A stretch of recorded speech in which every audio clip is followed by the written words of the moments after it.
তো বন্ধুরা, বাংলাদেশের তুফান সিনেমা দিয়ে একেবারে কিন্তু বিশাল বড় তুফান এসে গেছিল, বিশেষ করে মিমি চক্রবর্তীর dress cook cook cook cook গানের সাথে, দুষ্টুগুলি গানের সাথে।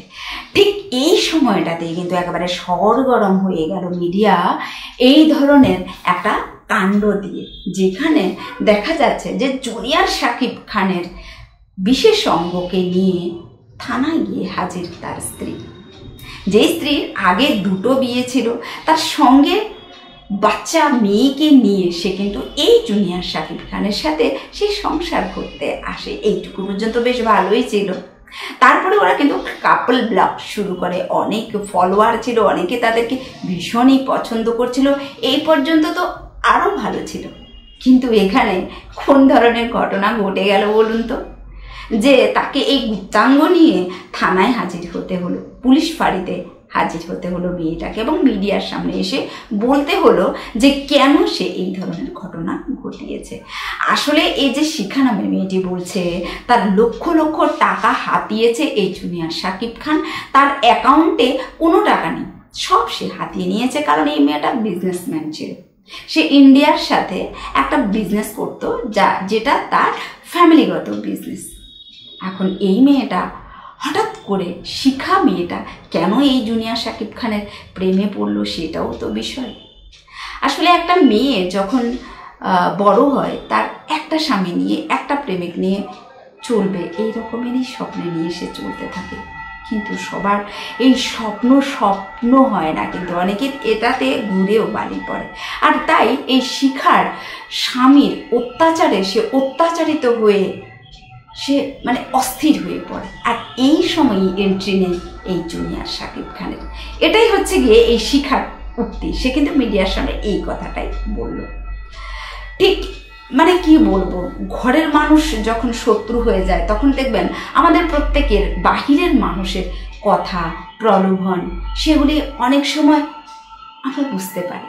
এই মেয়েটাও বুঝতে পারলো না, আর তার কারণেই কিন্তু তার লক্ষ লক্ষ টাকা সেই সুযোগে হাতিয়ে নিয়েছে এই ছেলেটা। এবং টিকটক, ইনস্টাগ্রাম, ফেসবুক রিল, এগুলির মাধ্যমে সে একটা আলিয়ার জগতে বাস করছিল। যাই হোক, এটা তাদের জীবন, তাদের লাইফ, কিন্তু তার গুপ্তাঙ্গ কাটার তার কি দরকার ছিল? এখানেই তো কথা। আজকের ভিডিওটা দয়া করে আপনারা সমস্ত মেয়েদের কাছে ফরওয়ার্ড করে দেবেন। এই ধরনের ঘটনা আমার আপনার সবার ঘরে কিন্তু হতে পারে।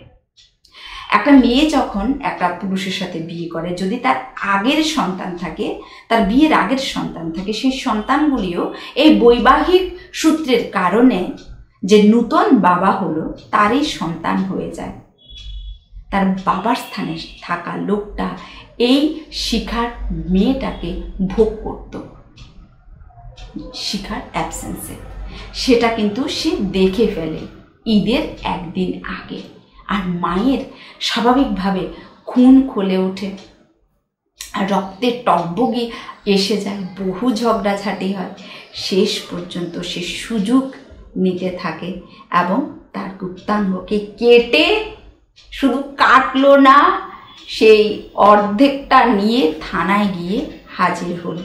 এই হাজির হওয়ার তার কারণটা কী ছিল? এই মেয়েটা কিন্তু সমাজকে আর একটা শিক্ষা দিতে চেয়েছে। সেটা হলো প্রলোভনের বশবর্তী হয়ে এই রকমের ভুল কেউ করবেন না।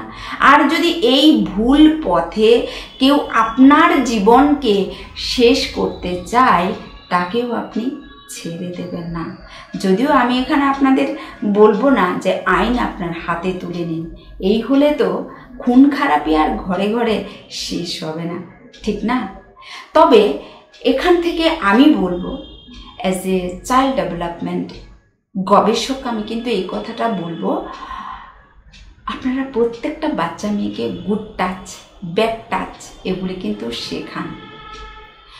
কোথায় একটা বাচ্চা মেয়েকে টাচ করলে তার মাকে ইনফর্ম করতে হবে।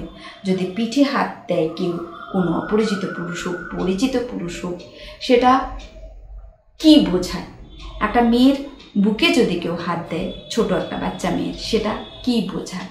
তার যৌনাঙ্গে যদি কেউ হাত দেয়, সেটা কি বোঝায়?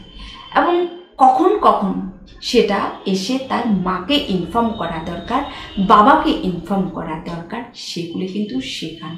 না হলে আজকে শিখার এই ঘটনাটা হয়েছে, আরেকদিন কিন্তু আপনার ঘরেও এই ধরনের ঘটনা হতে পারে।